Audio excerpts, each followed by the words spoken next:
son was diagnosed when he was 4 years old. 3 years ago. He's 7 years old now. We, after a normal period of getting used to diabetes and living with diabetes and learning how to take care of it, we wanted to become active in raising funds to help find a cure.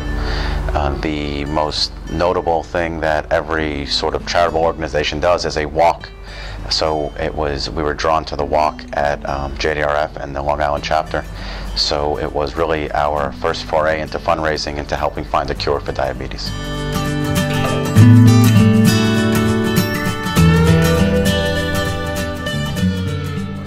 It's about support, and it's about friends, and it's about family, and it's about really knowing that you have a lot of people out there who care about you and love you and care about our son Mason and love him and want to do something that's positive and good for him.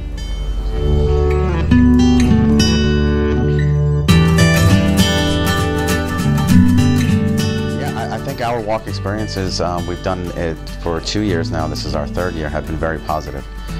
Because we have a very wide network of friends and family, co-workers, colleagues who support us, we've been able to raise a lot of money, for a family team in our first 2 years.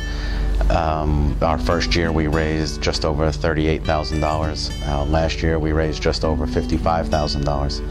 So we want to keep that trend going, the upward trend, and it's just a matter of, continuing to reach out and garner the support from friends and family.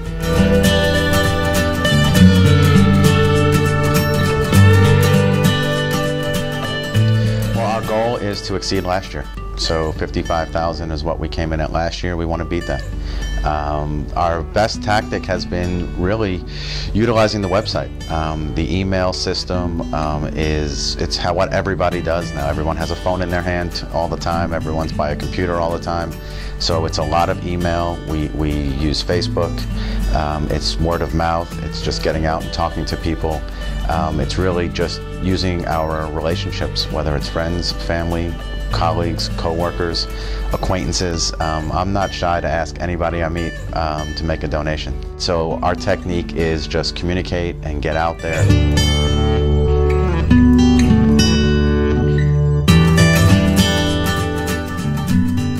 It's really just about getting people down there. I think the more people we have down there, the better the walk is. The further you outreach into the community, get corporate sponsors, get local businesses, get friends, get family. The more people we have there, the more of a positive event it is.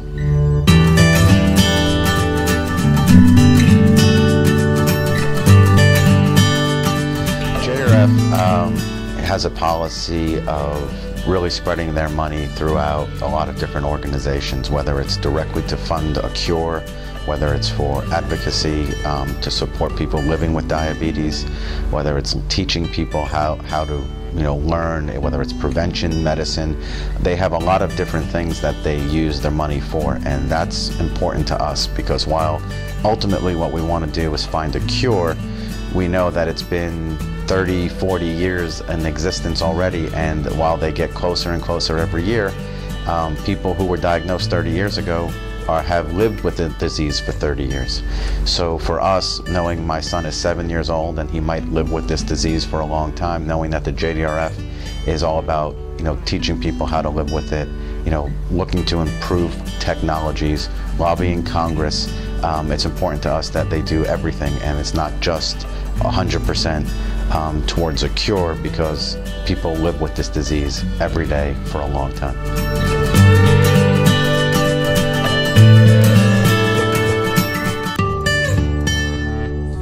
I just think what people need to know is that type 1 diabetes is very different from type 2 diabetes. There's nothing you do to get this disease. It's an autoimmune disease like many other diseases out there, and while on the surface people don't appear to be sick, they can live a long time with this disease. The daily sort of trials and tribulations of living with this disease is very difficult. It's difficult for the person who has it. Most importantly, it's difficult for the family and the friends who live and support and help take care of this person. I don't think people necessarily know what it takes. Finger pricks, testing blood 8, 9, 10 times a day, balancing, what you're eating, making sure you have the right insulin amounts, whether it's taking shots through your pump, it's testing in the middle of the night, it's worrying about dropping low, to worrying about being consistently too high.